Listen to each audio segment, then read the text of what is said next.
សូមចម្រើនពរដល់ញាតិញោមជាពុទ្ធបរិស័ទនិងពុកម៉ែបងប្អូនទាំងឡាយ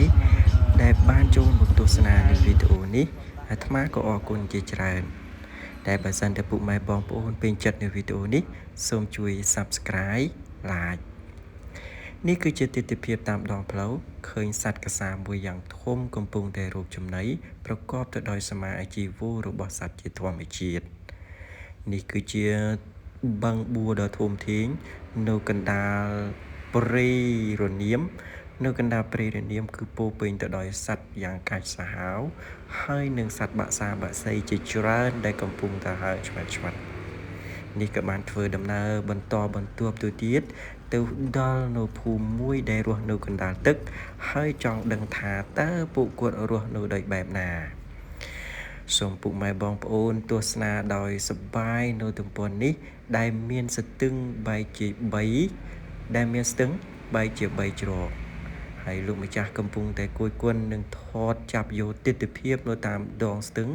និងប្រទេសប្រជាពលរដ្ឋឬក៏ញាតិញោមជាពុទ្ធបរិស័ទពួកគាត់កំពុងតែរស់នៅយ៉ាងសប្បាយនៅលើផ្ទៃទឹកតែបើគិតពីអារម្មណ៍អាត្មាវិញបើរស់នៅផ្ទៃទឹកយ៉ាងនេះមិនដឹងជារស់ធុញថប់យ៉ាងណាទេក៏ប៉ុន្តែជាទម្លាប់របស់ពួកគាត់ទៅហើយនេះហើយជាទិដ្ឋភាពនៃជីវិតសត្វលោកគឺធ្វើអ្វីគឺចង់រស់នៅដោយយ៉ាងបានសុខសេរីសួស្តីនិងមានសុខភាពល្អវីដេអូនេះគឺថតនៅក្នុងរដូវប្រាំងមិនបានជាល្អឬក៏ធម្មជាតិមិនសូវអំណោយផលក្នុងការស្រស់បំព្រងនោះទេគឺដឹងឲ្យថាពាក្យថារដូវប្រាំងគឺក្តៅហួតហែងខ្លាំងធ្វើឲ្យសម្រស់ធម្មជាតិនៅតាមដងវត្តស្ទឹងធ្វើឲ្យបាត់បង់នៃសម្រស់របស់វានេះគឺរដូវប្រាំងគឺប្រទេសពុទ្ធបរិស័ទឬក៏អ្នកស្រុកពុកម៉ែបងប្អូនទាំងអស់ដែលកំពុងតែអាស្រ័យផលនៅតាមមាត់ស្ទឹងឬក៏នៅកណ្ដាលទឹកអាចមានទឹកច្រើនទីទឹកបានហូរធ្លាក់ទៅទន្លេខេត្តសៀមរាបឬក៏ខេត្តបន្ទាយមានជ័យអស់នេះគឺជាទន្លេមួយស្ទឹងមួយដែលបែកជា3នោះគឺទៅខាងទន្លេដល់ខ្នេះគឺទៅខាងខេត្តបន្ទាយមានជ័យស្ទឹងបែកជា3មួយទៅខាងបាត់ដំបងមួយទៀតទៅខាងទន្លេចំពោះទៅខេត្តសៀមរាបដល់ខាងនោះខាងលិចគឺទៅបាត់ដំបងនេះគឺជាសកម្មភាពរបស់ពួកគាត់កំពុងតែធ្វើការមានប្រទេសខ្លះដាក់ម៉ាស៊ីនត្រជាក់ទៀតនៅលើទឹកលោកគឺមានសង្ត្រាល់សេវាគឺពួកគាត់កំពុងតែអភិវឌ្ឍឬក៏កំពុងតែធ្វើនៅនឹងដើម្បីឲ្យមានសេវាសម្រាប់ចាប់នៅបម្រើការឬក៏ទីអូតាក់ទងឬក៏ទូរស័ព្ទនៅតំបន់នោះពួកគាត់កំពុងតែនេសាទត្រីយ៉ាង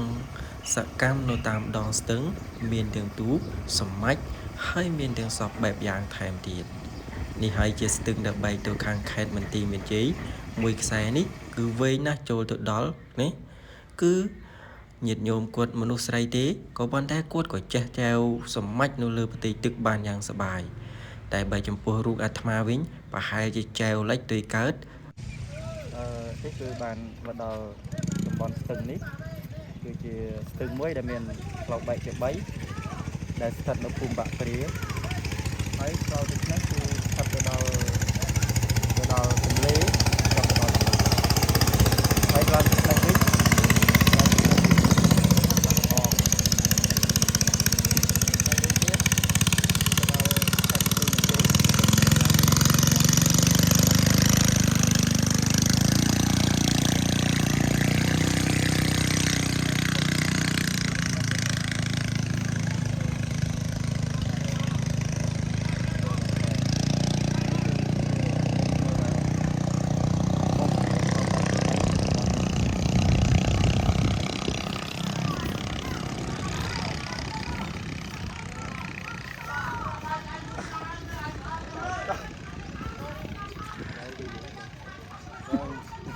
វិញទៅលើអញ្ចឹងអត់